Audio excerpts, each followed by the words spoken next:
can you tell us why the Kuomintang chose to democratize Taiwan after over 40 years of one-party rule? Short answer is that the KMT chose to democratize when it did, precisely because it was still a party that was very much in control of things, and so in that regard, then the KMT chooses to democratize when it does, precisely because it knows that it will maintain its hold on power.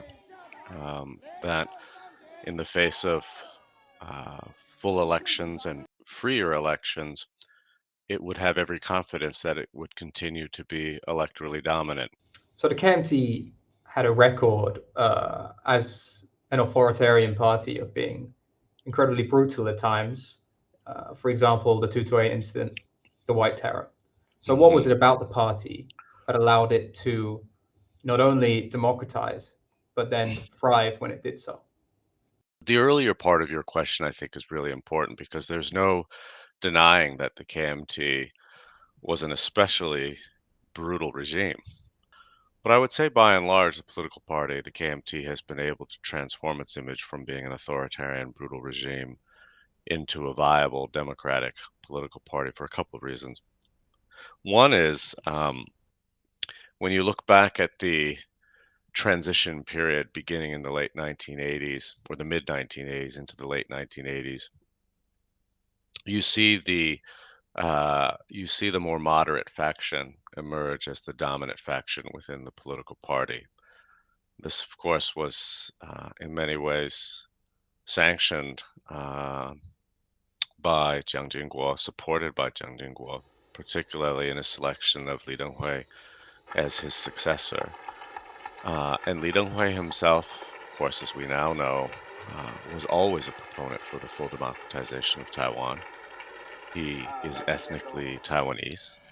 And so this gave the party the ability to, in many ways, transform itself from being a mainlander emigre party of the 1940s and 1950s into a much more localized, Taiwanized party as well. We also see the KMT abandon, in many ways, its quote-unquote conservative stripes and actually begin to legislate quite full and redistributive universal social policies, most notably the National Health Insurance Program, which began in 1995, but was in fact announced by the KMT as early as 1988.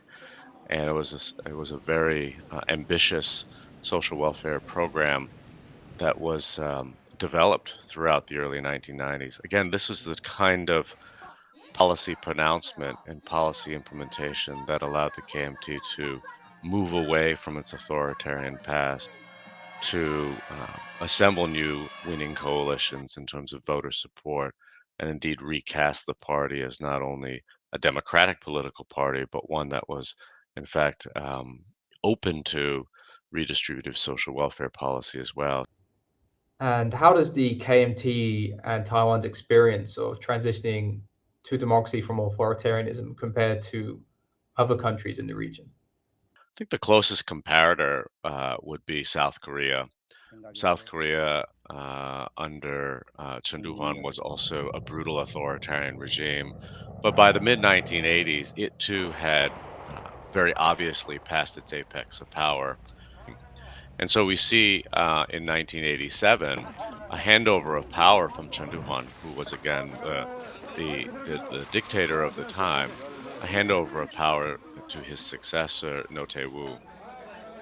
But surprisingly, in June of 1987, incoming President No Tae-woo announces at the end of June to the entire nation and indeed to the rest of the world that that South Korea would introduce full presidential elections in December of 1987. When you first started your research, you proposed that China Mhm. was a good candidate case where the ruling Communist Party could concede democracy and thrive. Do you still think that way now after the last decade, seeing the direction that Xi Jinping has taken the country in? Theoretically, I think that the CCP in China could concede and thrive. it's inconceivable to me what opposition party could possibly topple the CCP regime if it were to hold free and fair elections. But realistically, and as we explain in the book, it seems less and less likely that that's actually going to be the case. I mean, one is obviously Xi Jinping has made it very clear that he has no desire to relinquish power, has no desire to subject the CCP to free and fair political competition.